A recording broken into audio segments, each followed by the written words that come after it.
hero of my cake. Independent leader made a way. I'm the people's voice, hip hip parade. Stuck to my pace, the turtle win the race. There's trophies on trophies, views from the townscape. Change is great, break, then I had to skate. God told me time to go elevate. Chosen child, I'm the champ now, not a featherweight. Man, I'm so blessed, I just meditate. Peace of mind, that's what you get when you out the way. Sierra's still out on baby leave, but we had the pleasure of talking to the season 3 cast of BMF today, and it was a joy. It was a joy. We can't wait for you guys to see all these interviews. Check it out. Hey, Meech, how are you? How you doing? Okay, there Fine. you go. I can see you now. Good to see you. Looking forward to season 3. Congrats on season 3. I see that you are in the A in Atlanta this season, and T is in the D. And I wanted to know, like, with both of you guys being in 2 different places and having the operation going the way it's going, you know, is this the beginning of the end? Like, is this like the dissolution of the empire? Because obviously there's going to be some conflict with y'all being in different places. Yeah, this is the first time we're able to see brothers not in their hometown together, with their crew. Meech is leaving Detroit. He's going to Atlanta. He finally figured out Atlanta is the hub of the United States, with all different freeways, leading to all parts of the country. And his brother is going to stay behind, in Detroit with their crew, while Meech is going by himself, meeting a whole new crew, having to meet a whole new family, and being able to navigate through Atlanta by himself without his crew or his brother, like how he usually moves. So it shows how much pride and how courageous Meech really was, how he got everything done and was able to be that boss, he needed to be to connect all the dots and to make sure that, it wasn't too much violence, while he was trying to put everything together. He was just trying to make everybody make money. Ron Johnson from The Spot. Just a question, follow up kind of what Tiffany was saying. Look, you go into Atlanta, it's not going to be all cookies and cream for you. You got 2 chains to deal with. So what can we expect from the 2 of you being big bosses? Man, you just can expect everything heightened, all the emotions and all the action. Meech is now growing up, and he's dealing with grown adults. Even though he's been dealing with grown adults, he's dealing with grown adults. He doesn't know a can of paint. He has to make them trust him and help and see if they really want to go in business with him. And a lot of people don't take new faces moving into their hometown, trying to take over where they've been all their lives. People don't take that lightly. So we're able to see Meech do that, and without his brother, without his crew, so he has to use different tactics to get what he wants. But definitely this season is elevated everything. A lot of action. I can't wait. I really can't wait. And Meech always has the gift of the gab. So we know you're able to finesse some situations and stuff. So I'm looking forward to that. I know that it's going to go down in the A. But you got that heavy hand too. That's what I like. You got that heavy. You don't, Meech ain't afraid to use it. Right. Yeah. Well, we have to wrap up. We have to wrap up, and we're looking forward to season 3. And you have a good afternoon. Thank you for talking to us today. Thank you so much. Thank you, Demetrius. Bye. Bye-bye. Bye. Well, I'm Ron Johnson with The Spot Real Talk. I'm Tiffany Clements with The Spot Real Talk. How are you both today? All is well. Doing well. Great to see you both. Good to see you both. Well, I'll start with Ren because your character is coming in hot and seems really dangerous. And I just want to know if about the dynamics between you and Christopher's character, Blaze. And is Ren's intent is she trying to prove herself to him as you know, because she's in the game and it's a male dominated game. And Mm. is it your point, your motivation? Are you trying to prove yourself to him with trying to run the game your own way? Oh, for sure. I think throughout the season that you'll find that Henry spends a lot of time trying to prove herself to her father, whether that just be as an individual, as a business mogul, as a kingpin up and coming, and also just as the first and only child. Henry is constantly breaking glass ceilings, I guess, so to speak, to prove that she is good enough and is not just good enough, but the best. Mhm. Yeah. I saw that, and I saw the way you were wielding that sword too. I was like, no She didn't let those nonsense. fencing classes go to waste. No, she said, No, I'll no keep it up. nonsense. Yeah. No nonsense.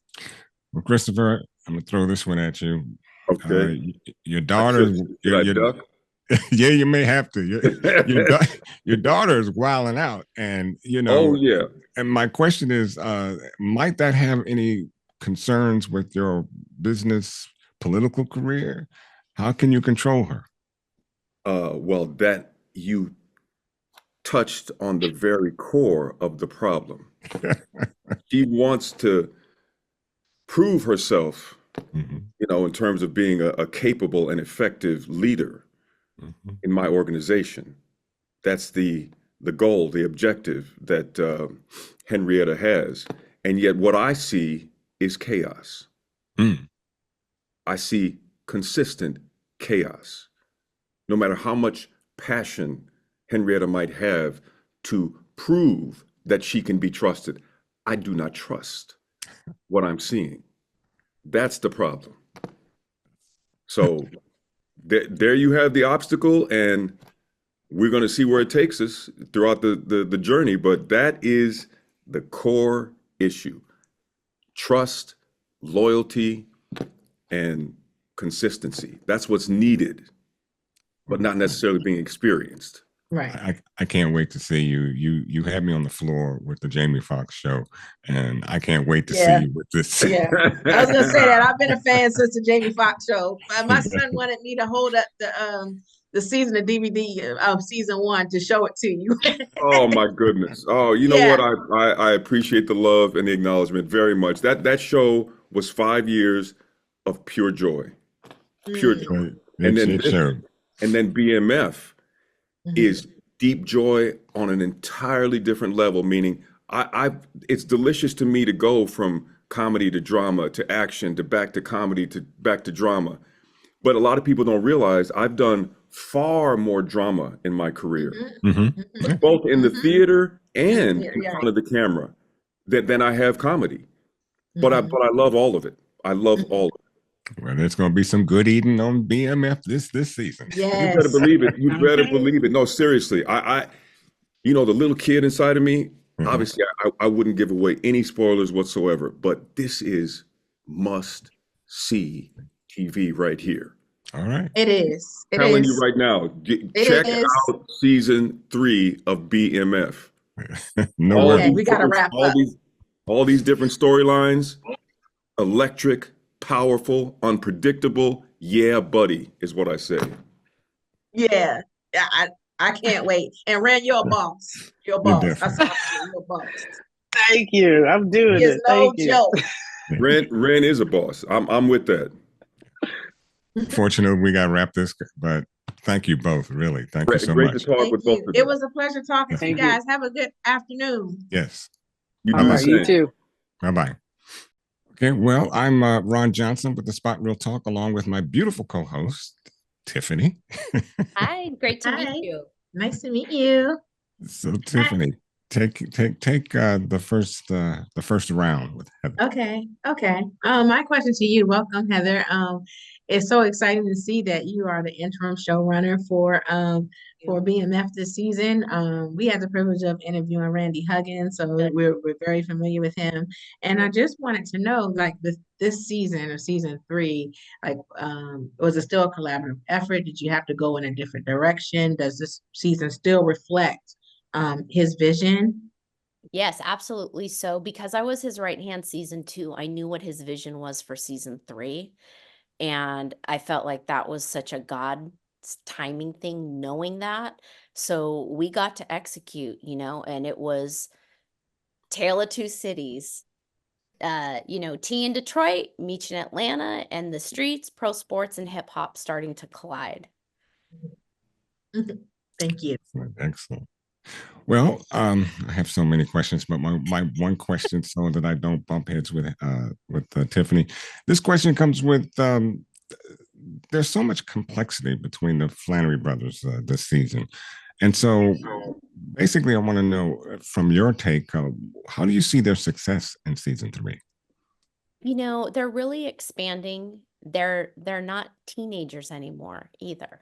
They started on the corners as teenagers, and they are really becoming men and figuring out who they are and what kind of leaders they're going to be in different cities. So it creates great conflict too between the brothers, because they're able to make decisions without informing each other, and they're both dealing with problems that they don't want to tell each other about too. Right. So when all these things come to a head, it makes for great drama. Wow. Excellent. Yeah, that's true. I did observe that. There's definitely going to be some conflict there. um, and I wanted to ask you, like, in 3 words, how would you describe season 3? Okay, I'm going to give you 3 syllables, which was what Randy had picked, which is space baby, because that was our theme. So season 2, our theme on set was elevate. Space baby was what Randy picked because our storylines were going to be out of this world. So that's what we did. And it's just really, there's so many great reveals and moments and jaw-dropping things that you're going to see. And I can't wait to see the fans' reactions. I can't wait either. And one other quick question, if we have it. As the interim showrunner, you have some major shoes to fill. Yes, I do.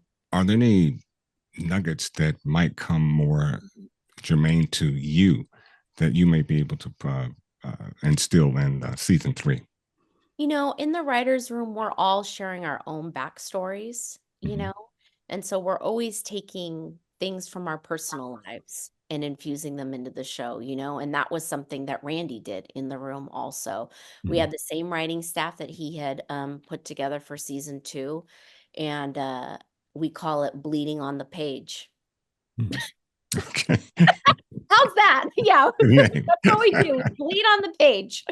I like it. I love it. But thank you for speaking to us today. We're looking forward to season 3. First 2 seasons were amazing, and we know this one is going to be awesome too. So thank you for taking the time to talk to us today. And I'm so glad you got to meet Randy. And his daughter's making her acting debut in Russell Hornsby's episode 2, Miss Haven Huggins, 307. Oh, great. Yes. Definitely. I'm looking forward to seeing that. And I saw Randy at the American Black Film Festival too. And, yes. Yeah. So you know who he is. He's the best. Yeah. Thank you so much. Okay, thank you. Great to meet you. Bye-bye. Okay, Tiffany from the spot. Good to see you again, Nicole. How are you? Great to Hi, see you. Layla. Good. Hi. And I'm Ron Johnson from the spot. Nicole, a pleasure. Nicole. I'm gonna give Ron first dibs because he wanted to ask Nicole a question first. Yeah, first of all, I have to say, Nicole, that Lucille is absolutely one of my favorite actors on the show. I don't know what's wrong with Russell, but we'll talk about that later.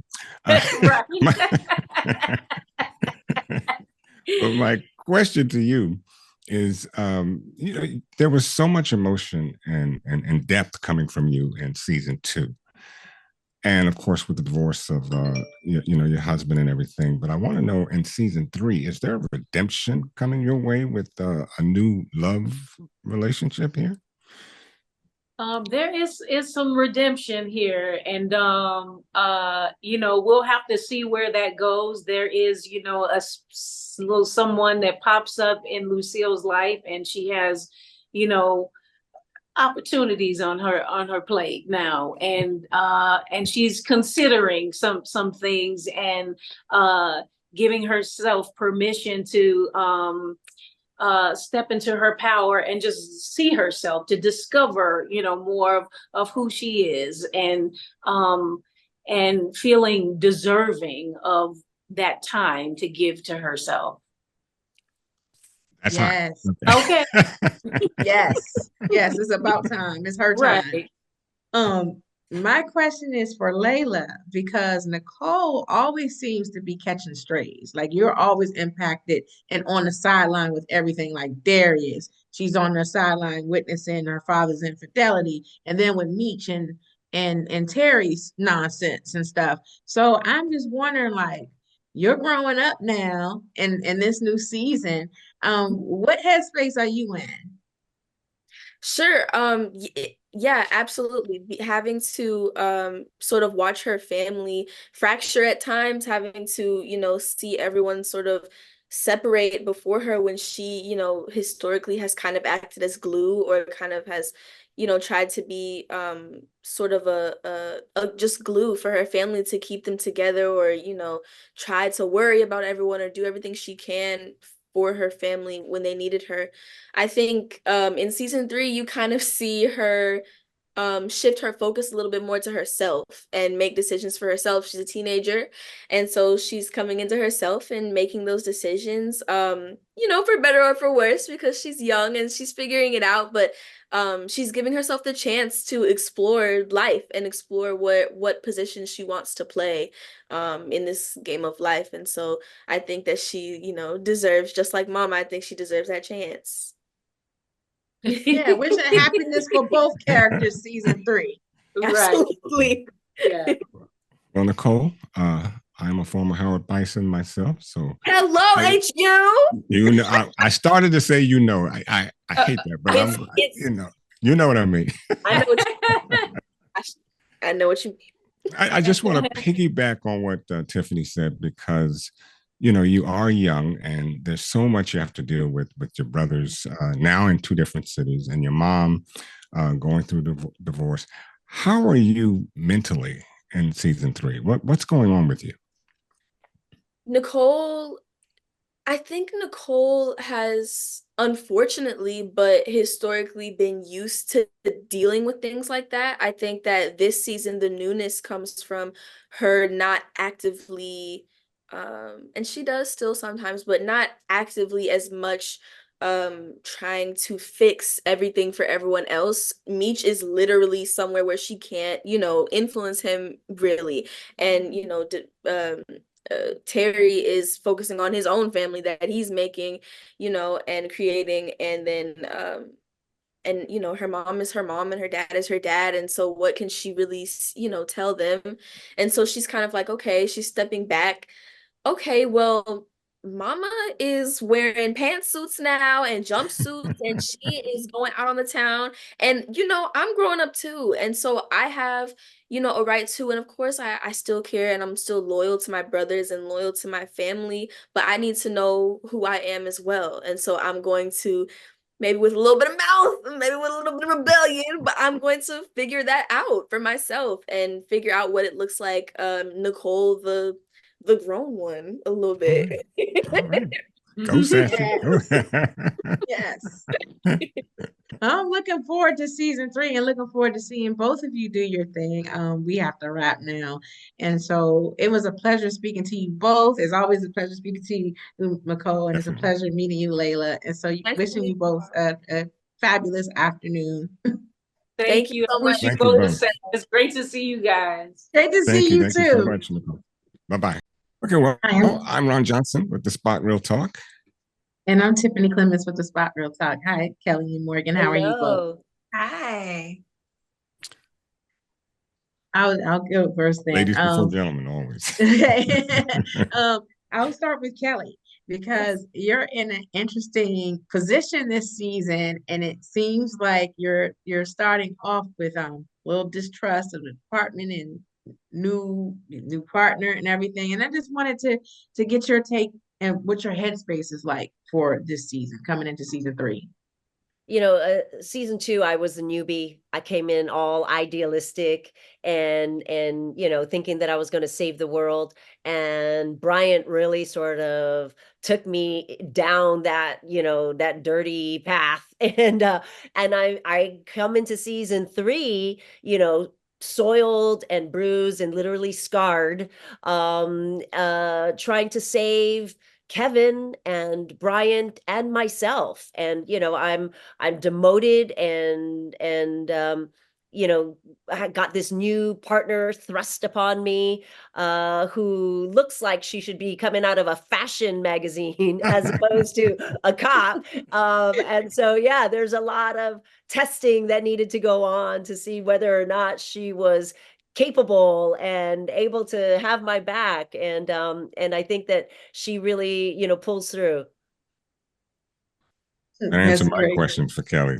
Morgan, not all baggage goes out with the trash. So my question with you is, the relationship between you and Chen, how does it work out with your elitist type of aura? So what can we expect from the two of you? Well, I think, coming in, she knows she has to prove herself. She does. People are going to have this ideal about her that, is not necessarily respected in that space. And so there is a little tug of war in the beginning between the two of them, because she is fighting a lot for her to understand that she's just as passionate as she is. I think she comes in with this ideal that she can change the world and save the world the same way. We'll see, how that goes and if that fares for her, but and Jen for that fact. But she's fighting for her way into this world. And then I think there is a little bit of a nuanced moment where they're able to be honest with each other. And they're both flawed characters and show a little bit of, of their layers and what they're dealing with and what they're struggling with, just like any other person. And then, we see what that evolves into. So, yeah. Two strong-willed women. Yes. Coming together. I can't wait. Strong will. Girl power. Yes, girl power. And Morgan, to piggyback on what you're saying, because I know you come into the season from a charm background. And I think, I think you had family that comes from a family of cops and things like that. But I wanted to know, what is your motivation for joining the force? Your character's motivation. So originally she comes from this wealth and she's extremely blessed, but she's also adopted. So her real parents are not necessarily as it's not even that they're nowhere in that world. And so there is, I think that string or her heart plays on that heavily. And so she has, how do I say? She has a connection to the streets that she really, really wants to help and change, because essentially a part of her is connected to that, even though she's never lived that life. I think there's that dynamic there that is always going to be a little pull towards, helping. So I think that's her struggle. And then it's also just the fact that she's passionate about it. It's just what she wants to do. And if she has to prove her way to get that done, then it wouldn't be the first time. Okay, Kelly, Detective Bryant, is it over with the two of you?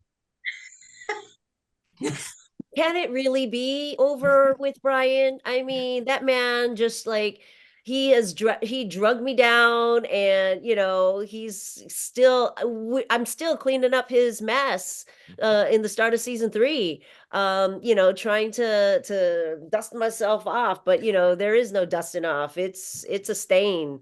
Yeah, he's a very, very powerful character, and Jin has to fight for both of them because he's not in the force anymore. He's kicked out, and so she has to do her best to help him, help Kevin, and help herself at the same time. My money's on Jen. Yeah, yeah. Good bet. But thank you for talking to us both today. We have to wrap, and I hope you guys have a great afternoon. You guys have great energy, and Thank you. Definitely. have Thank a you good so day. much. Thank you Take both. care. Bye-bye. Good Bye-bye. opportunity. Bye. Bye. Look, I need a shop, no chase. My girl need a wine in the state. My mom need a house for the late. So I got some money to make. They told me I got what it take. So I gotta take it all back. I told them I need my pay. I need my 50 for tax. I done ran low on my patience. Make sure my time isn't wasted. I told them all that I've been real. They know that I cannot face shit. Funny how none of this makes sense.